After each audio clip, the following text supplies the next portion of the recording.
Hey guys, welcome to the Red Vault. Today we have another killer amplifier in the house. Now we will hear this Stevie Morse signature 100 head with my Mesa oversized standard. It's standard, but actually it's an oversize. Anyway, today we will hear this head with this Mesa Standard Rectifier cabinet, which is loaded with UK Celestion V30s. Now let's hear it. But before starting, if you are a first timer, let me introduce myself. I'm Tolga SERT and you're at Red Vault, which is a small recording facility in the basement of my home. And in here, I'm trying to explore the limits of my gear. And if you want to explore with me, please don't forget to subscribe this channel. It will help a lot to the growth of this channel. Also, you can always make a contribution by leaving a comment.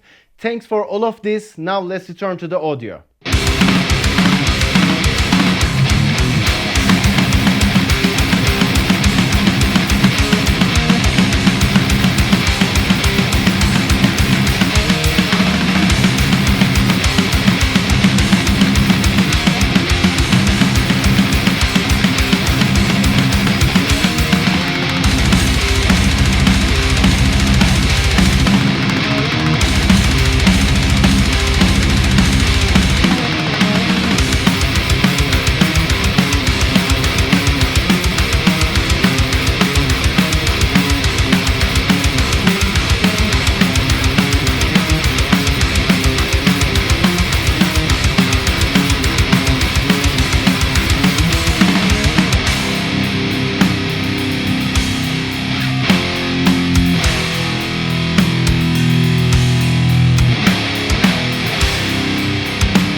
I hope you enjoyed the demonstration. Now we will continue to the video with some tweaking in detail. But before start tweaking, I want to talk about this amplifier briefly. Actually, I have so little information about tubes or circuits or any electric related stuff. Even though I enjoy exploring the equipment and making unorthodox pairings, and sound-wise, I went to the both sides of the spectrum with this amplifier, and now I want to talk about this. My first contact with this amplifier was nearly 4 or 5 years ago, and I remember this day just like yesterday. And in this day when I tried this amplifier, it blew my mind because it has lots of options on it. You know, I'm a conventional guy and I like brief adjustments. I'm not into all of these knobs, all of these options, all of these channels most of the time. Because of this, I really like the Fireball and I really like the PV6505s or Soldano amplifiers, but I'm not into the JVM 400, not 400, 410, 410. I'm not sure about how can I pronounce this amplifier. Anyway, or dual rectifier is kinda messy, kinda complicated for me. I just want to make some EQ adjustments, a little bit of gain adjustment, and I want to hear something good. But you can get roaring sounds from this amplifier no matter what. Even the clean channel is rumbling, and you can get a Marshall-like sound from the clean channel, or you can get some Mesa or 5150 kind of like sounds from the blue or red mid adjustments. I will talk about all of these later, and I couldn't find a chance to play this amplifier for a long time, not because it wasn't available, just because of my laziness. I have to accept it. But last week I brought this amplifier again. It's a guest, and I brought this amplifier from Retro Yapım Studios. You should check their YouTube channel too. They are making some nice equipment reviews too in Turkish actually. Also, I want to thank to all of the crew for this amplifier, and also I have a Soldano from them too. Anyway, I brought this amplifier, and yesterday I connect this amplifier to my Engl Pro XXL 4x12 oversized cabinet. We can say it's kind of a matching cabinet and it should sound nice, but it was too harsh, too aggressive, and there were no low end in the sound, and I wondered whether my memories about this amplifier were incorrect. And then I connect this amplifier to my Mesa Rectifier standard cabinet, and it sounds just as I remember it. We will hear every channel and every feature of this amplifier through this Mesa cabinet, and I will play my Jackson USA Select KV2. And we have an Maxon OD808 as usual. We have an SM57 as microphone, and you will hear the unprocessed audio. Now let's connect the guitar and start tweaking. Now I connected my guitar, but before hearing this amplifier, let's talk about it a little bit. We have three different channels. One is green and one is orange and one is red, which are the clean, crunch and the high gain. But also we have another high gain button to make an additional push. Also we have a tone button in here. You might remember this feature from the Fireball 100. As I remember, we have something similar in here. No, it was bright and bottom. Anyway, we have two different mid selections on the third channel as low mid and high mid. We will check these two. Also we have a noise gate, but I won't use it because I want to show the noises. I want you to hear the noises of this amplifier. We have two different masters and we have two different FX loops, but I won't use the FX loop either. Most of the time I prefer the high gain channels because it's metal, but even the clean channel of this amplifier is roaring. Because of this, I want to start with the clean in this video.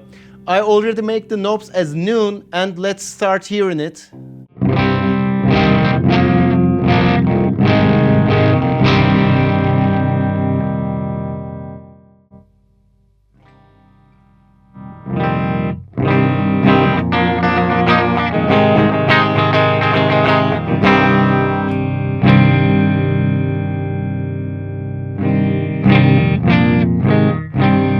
Now let's add some gain and let's lower the volume.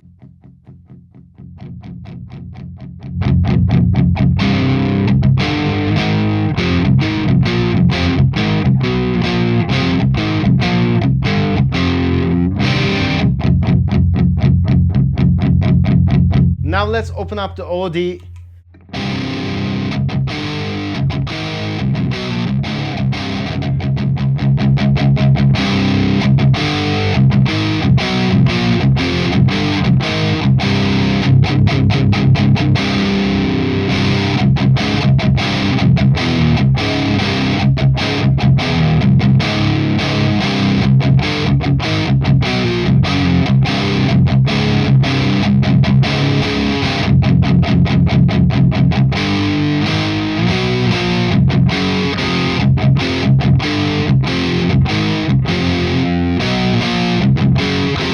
I'm aware it's not chugging right now, but you can hear the roar, hear the rumble in the sound without any compression. Now let's check some features of this amplifier. We have a high gain knob and it affects even the clean.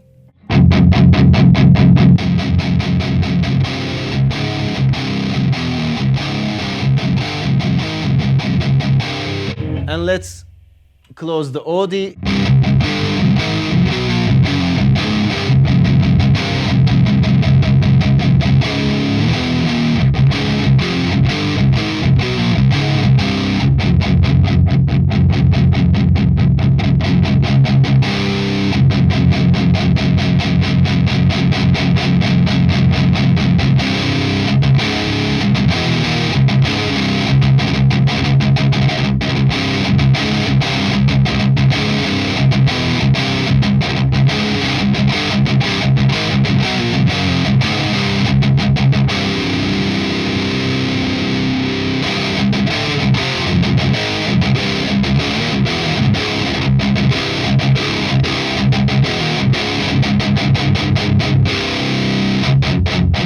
Let's add some depth punch and let's play a little bit with the presence.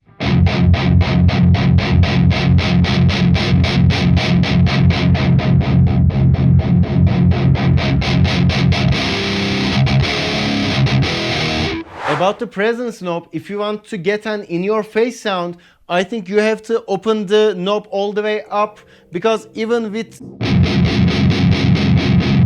a slightly close adjustment,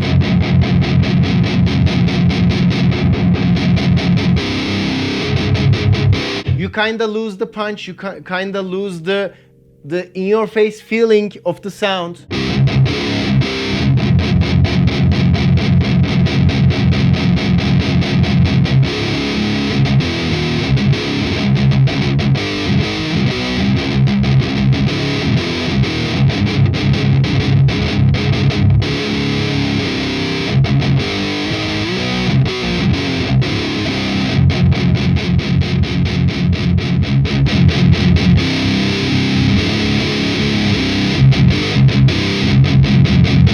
And we have a tone button in here. Let's lose the OD to feel it a little bit better.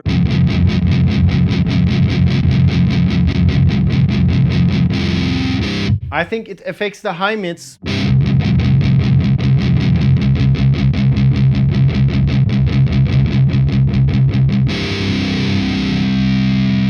After spending some time with the clean section of this amplifier, I keep asking the same question to myself. What was the motivation of Mr. Morse while making this amplifier, while designing this amplifier? Because even the clean channel is a total beast, and it's too much to play Deep Purple. I know it's a rock band. It's something heavy, kind of heavy, if we skip the metal sound. But it's too much for the Deep Purple sound or the playing of Steve Morse, but who am I to judge? So I want to demonstrate the second channel of this amplifier. I think it might be wrong to mentioning this at this point of the video, but this channel is my absolute favorite, and I'm gonna show you why. First, let's close the overdrive, open up our guitar. Let's change the channel. Let's close the tone.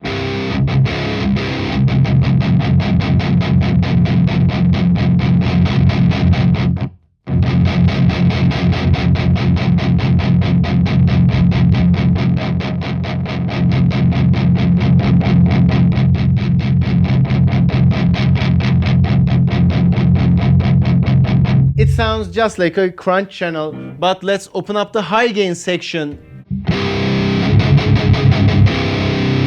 Instant saturation. The OD is inactive at this point. Let's open up some middle and treble.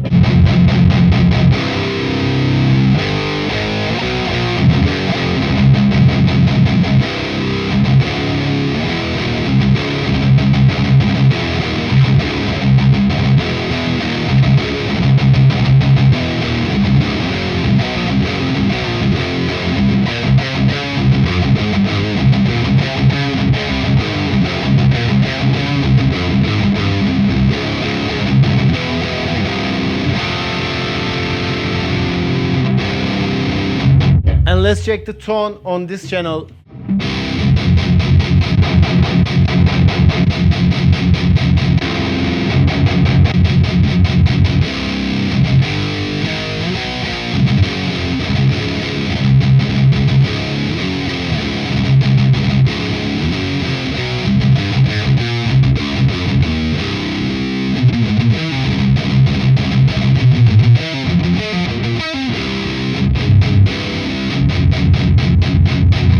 And let's lower the gain and open up the OD.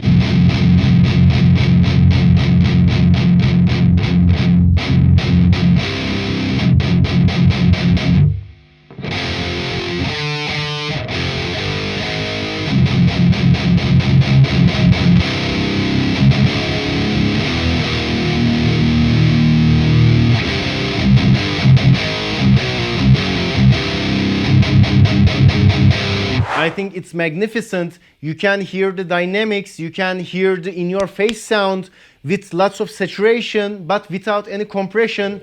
Now let's play a little bit.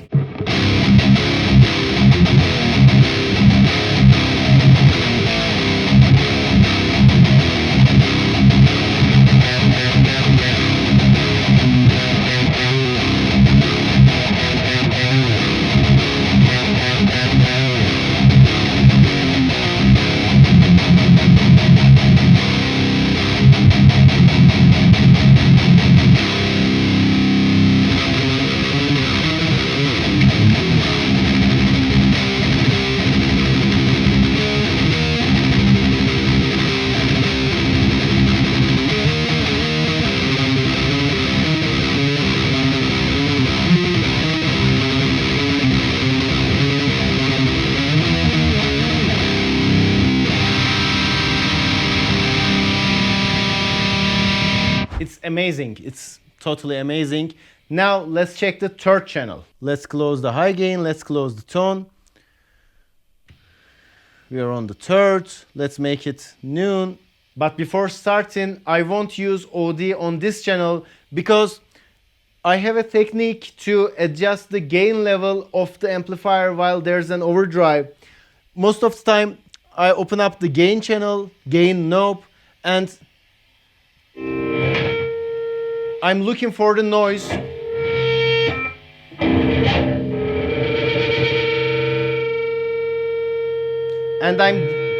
And I'm decreasing the amount of the gain from the amplifier.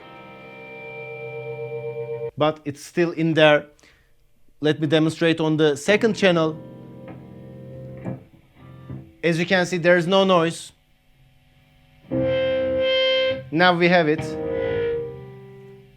So this kind of level is good for the second channel. And let's go to the third. It's hollow. Still hollow. Still hollow. So I won't use the OD because it's just too much. It's just too much. Let's start with the mid sections. We have low mids and high mids, and I want to show the difference of the low mid and high mid. I adjust both of them as noon, and let's check the low mid differences. We have red and blue.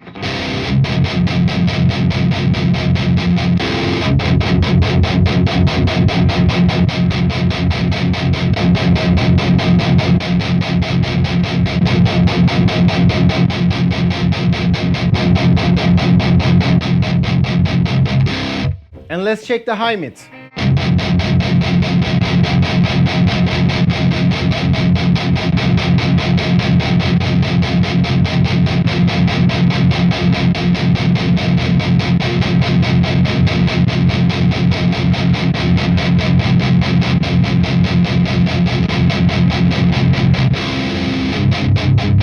And let's switch both of them.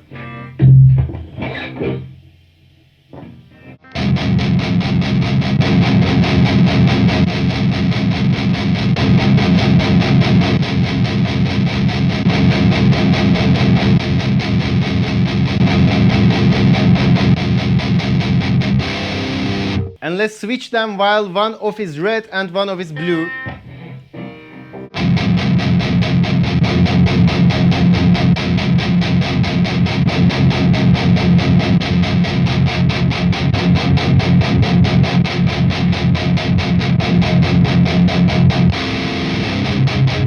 I always thought if we can ignore the ENGL characteristics of this amplifier, we have rectifier kind of sound on the red side, and we have PV or EVH kind of sound on the blue side. So first I will make an adjustment with the red sections.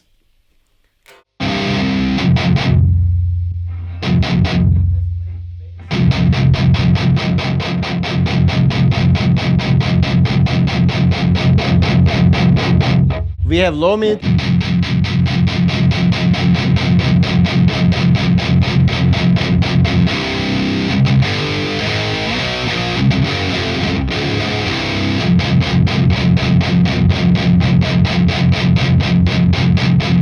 You know, it provides kinda loose yet harsh rectifier kind of sound.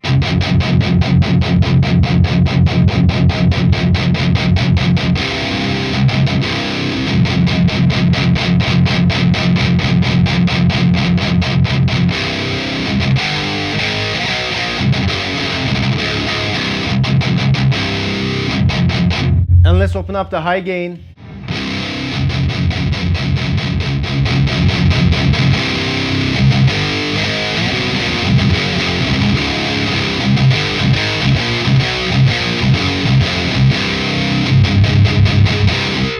You know, in a blind test, I would say it's a rectifier.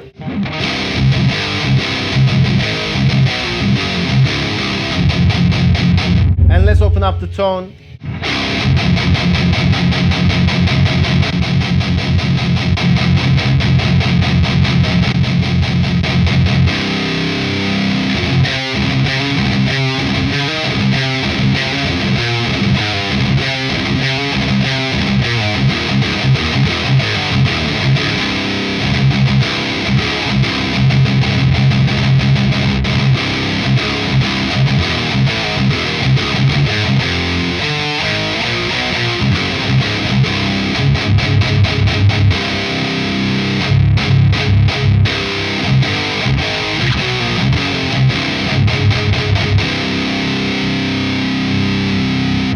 let's open up the OD.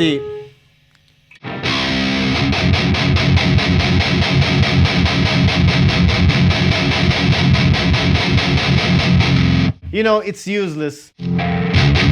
That's what I'm talking about.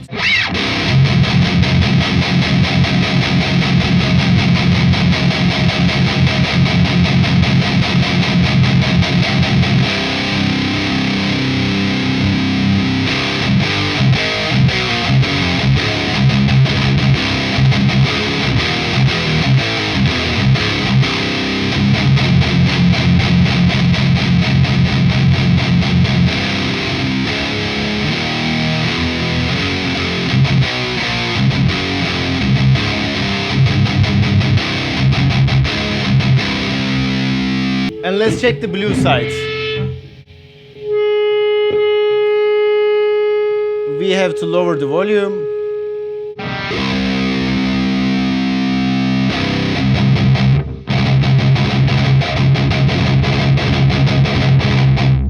Let's close the high gain and tone.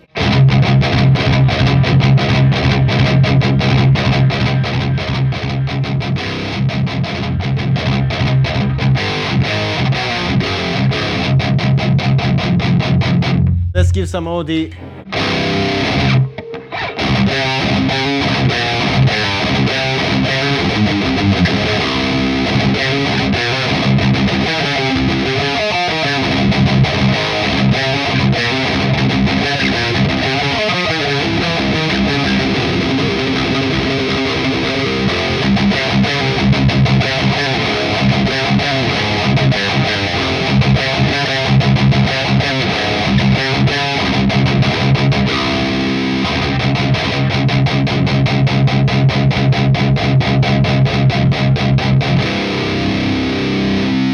Let's open up the tone.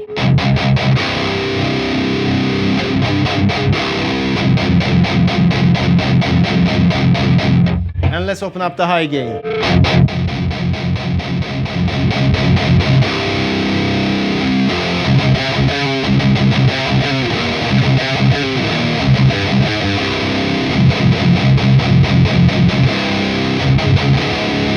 You know, the high gain section is not pairing well with the blue side of the mids, low mids and high mids, but it's still kinda something.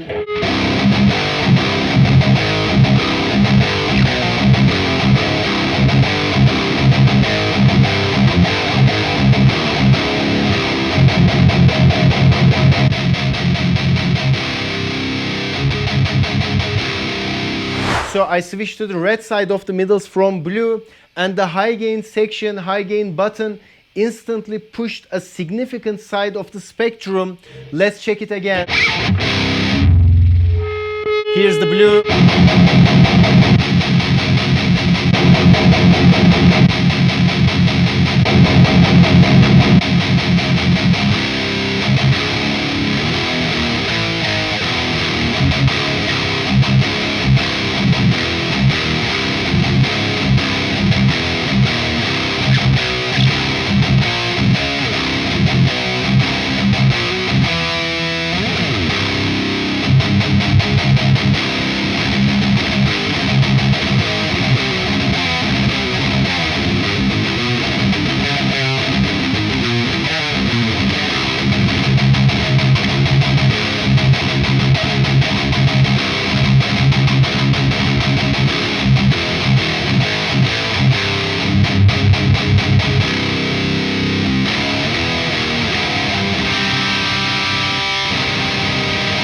Man, it's a different amplifier. It's different, it's something. So if you don't have enough to purchase a Mesa, a PV, an ENGL and a Marshall at the same time, it can be a good companion for you. I know it's not cheap, it's kind of a flagship of the ENGL, but it kind of unlocks the potential of the ENGL amplifier instead of a significant sound. You know, the Powerball and Fireball and Savage is kind of sound same. Of course, there's some differences, but all of them sounds like an ENGL, a good ENGL, because they are all good ENGLs. But you can get lots of different stuff from this amplifier too. So it's a killer amplifier for me. It just not worked that good with this Pro XXL cabinet, I would prefer a Mesa Rectifier cabinet with UK V30s. It kind of holds the harshness, the fizzy characteristics or harsh characteristics. It depends on how you can define the sound, but it holds all of those stuff well, unlike a Engl cabinet with international V30s, Chinese V30s. So I would go with Mesa no matter what. So this is the end of the video because there's nothing else to demonstrate. I hope you enjoyed the content. Please don't forget to subscribe to this channel because we are counting to 1,000 subs and it's kind of a deal for me. Also, you can always make a contribution by leaving a comment and liking the video. Till the next video, see ya.